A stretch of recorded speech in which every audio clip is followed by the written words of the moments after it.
I live in a medium-sized 2-bedroom, 2-bathroom apartment with my beautiful fiance and our 3 cats. My landlord doesn't know about 2 of them. We pay just shy of around $2,000 a month for rent and another $200 for electricity and internet. I'm doing it now. I'm gonna do it. Papa's gonna have his 2 gigabytes a second download speeds, am I right, boys?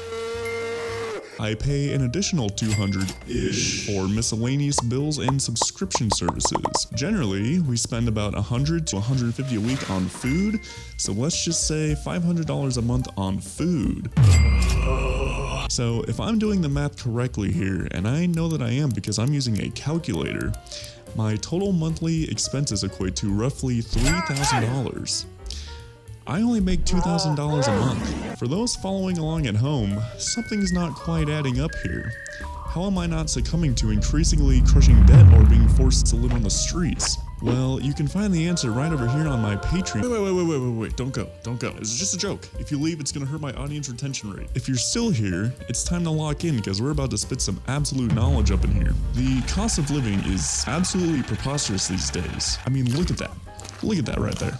Have you looked outside lately? Have you seen the price of eggs? Okay, fine, it actually wasn't a joke. I'm broke as fuck. Please help me. I feel like I'm going crazy over here. Like, is it just me or is literally everything double the price of what it should be? Even from 5 years ago, it seemed like everything was relatively affordable. I know the pandemic really put quite the kibosh on things, and that's really when I started noticing things spiraling out of control. And I don't think we've fully recovered from it yet, and I don't know if we'll ever fully recover.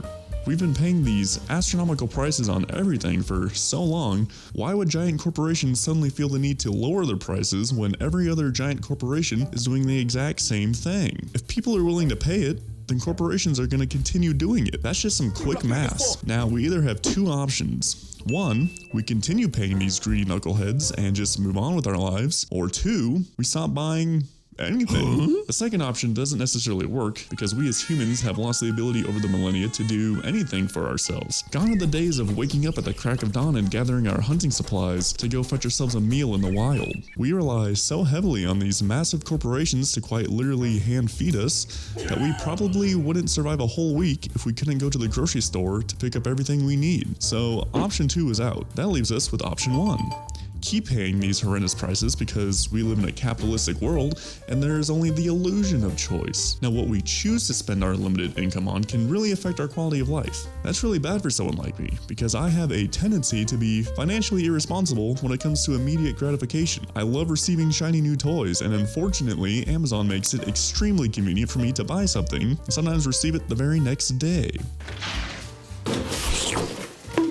So how exactly have I been surviving as someone who only makes $2,000 a month and balancing the dopamine spike that is online shopping with life necessities such as affording rent so I'm not forced to wander the streets? Now, I'm probably the least qualified person to be giving you some financial advice, but that's not going to stop me from giving you some terrible financial advice. We've grown so used to the immediate gratification of having something this very second that we're willing to do anything for it, like maybe putting it on a credit card or applying for a loan that we realistically can't afford. And banks know this. Hell, they exploit this. Now, they're obviously not going to give out a loan to someone who has a terrible credit score or is shown to miss payments. But the majority of people they do give loans out to. They know they can make a lot of money in the form of interest rates. And the higher the interest rate, the more money they make. They're banking on people not being patient enough to wait until they can afford something, but instead going out and purchasing that shiny new toy because they want it now. Over time, this kind of behavior can lead to serious consequences because sure, $20 a month for the next 12 months seems like a pretty reasonable plan, but what happens when you keep adding more and more and more payment plans? Pretty soon, that $20 a month turns into $100 a month,